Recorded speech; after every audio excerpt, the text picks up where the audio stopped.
স্বাগত জানাই। আজকে একটা নতুন টপিক বাংলা সাহিত্যের ইতিহাসের চতুর্থ পর্ব নিয়ে আলোচনা করব। এর আগের পর্বগুলোর লিঙ্ক ডেসক্রিপশন বক্সে দেওয়া আছে, প্রয়োজনে তোমরা দেখে নেবে। তো চলো আর কথা না বাড়িয়ে শুরু করা যাক। 1 নম্বর প্রশ্নটি হচ্ছে, চর্যাপদের নাম আশ্চর্য চর্যাচয় কে দিয়েছেন? বিধুশেখর শাস্ত্রী।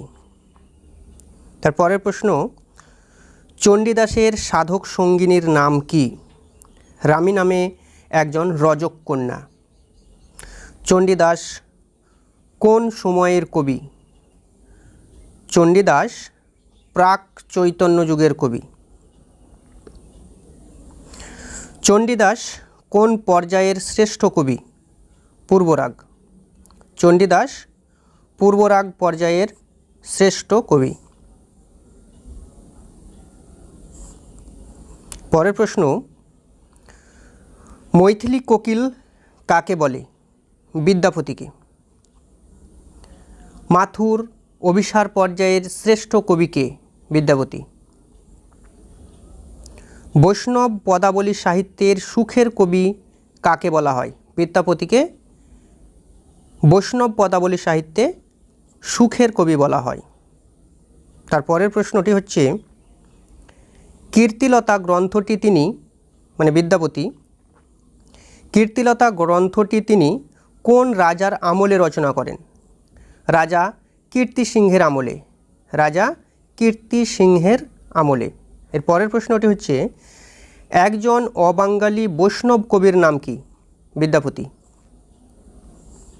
একজন অবাঙ্গালী বৈষ্ণব কবির নাম বিদ্যাপতি।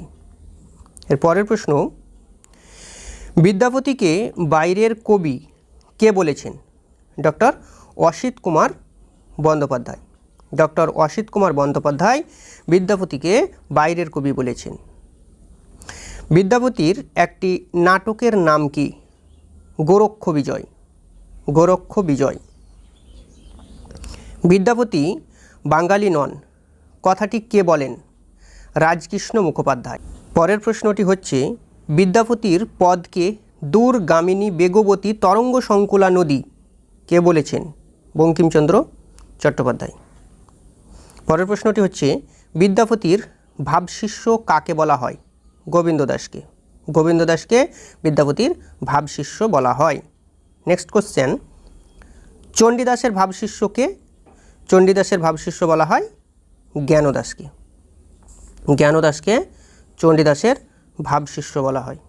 পরের প্রশ্ন, বিদ্যাপতির স্মৃতিশাস্ত্র সম্বন্ধীয় একটি গ্রন্থের নাম কি? বিভাগসার। বিভাগসার বিদ্যাপতির স্মৃতিশাস্ত্র সম্বন্ধীয় একটি গ্রন্থের নাম। ভারতচন্দ্রকে রায়গুণাকার উপাধি কে দেন? কৃষ্ণচন্দ্র রায়। অন্নদামঙ্গলের রচনাকাল কত? 1752 খ্রিস্টাব্দ থেকে 53 খ্রিস্টাব্দ। 1752 খ্রিস্টাব্দ থেকে 53 খ্রিস্টাব্দ পর্যন্ত অন্নদামঙ্গলের রচনাকাল। অন্নদামঙ্গল কাব্যের কয়টি অংশ? 3টি। অন্নদামঙ্গল কাব্যের 3টি অংশ। কালিকামঙ্গল কোন গ্রন্থ অবলম্বনে রচিত? চৌরপঞ্চশিকার শ্লোক। কালিকামঙ্গল চৌরপঞ্চশিকার শ্লোক গ্রন্থ অবলম্বনে রচিত। পরের প্রশ্ন, বিদ্যাসুন্দরের ইংরেজি অনুবাদ কে করেন? গৌরদাস বৈরাগী। বিদ্যাসুন্দরের ইংরেজি অনুবাদের নাম কি? An English translation of Vidyasundar of Bharatchandra Ray. এর পরের প্রশ্ন, চণ্ডী নাটক কোন ভাষায় লিখিত? মিশ্র ভাষায়। মিশ্র ভাষায় চণ্ডী নাটকটি লিখিত। অন্নদামঙ্গল গ্রন্থটি কে প্রকাশ করেন? গঙ্গাকিশোর ভট্টাচার্য। অন্নদামঙ্গল গ্রন্থটি কে প্রকাশ করেন? গঙ্গাকিশোর ভট্টাচার্য। এর পরের প্রশ্নটি হচ্ছে, প্রথম সচিত্র পুস্তকের নাম কি? অন্নদামঙ্গল। প্রথম সচিত্র পুস্তকের নাম অন্নদামঙ্গল।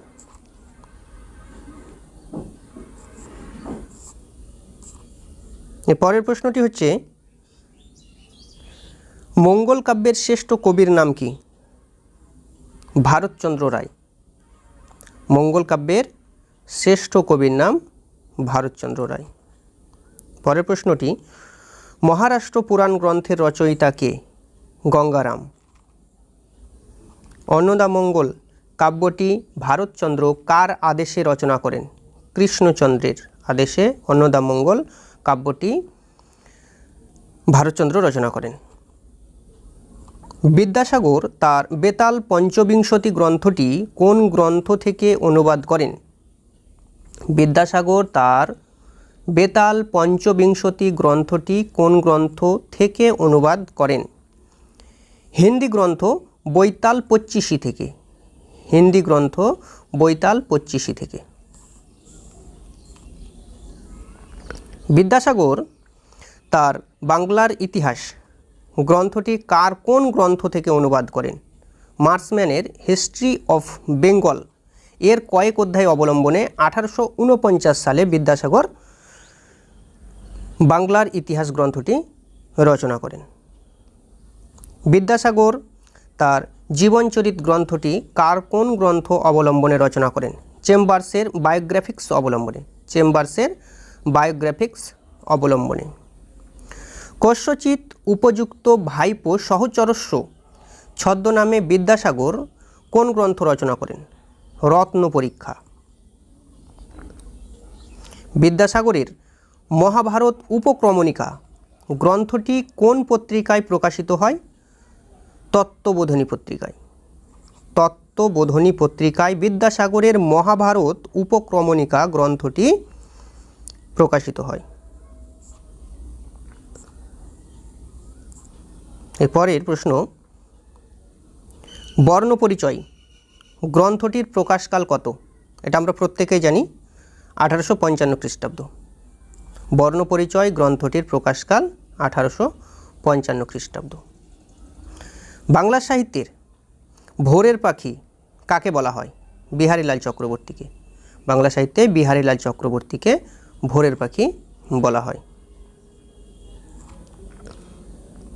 বিহারীলালের জন্ম কত সালে? 1835 খ্রিস্টাব্দের 21শে মে বিহারীলাল জন্মগ্রহণ করেন। বিহারীলাল চক্রবর্তীর প্রথম কাব্যের নাম কি? সঙ্গীত শতক। বিহারীলাল চক্রবর্তীর প্রথম কাব্যের নাম সঙ্গীত শতক। আজকের আলোচনার শেষ প্রশ্ন আধুনিক গীতিকাব্যের প্রথম সচেতন কবি কাকে বলা হয়? উত্তর হচ্ছে বিহারীলাল চক্রবর্তী। বিহারীলাল চক্রবর্তীকে আধুনিক গীতিকাব্যের প্রথম সচেতন কবি বলা হয়। ধন্যবাদ।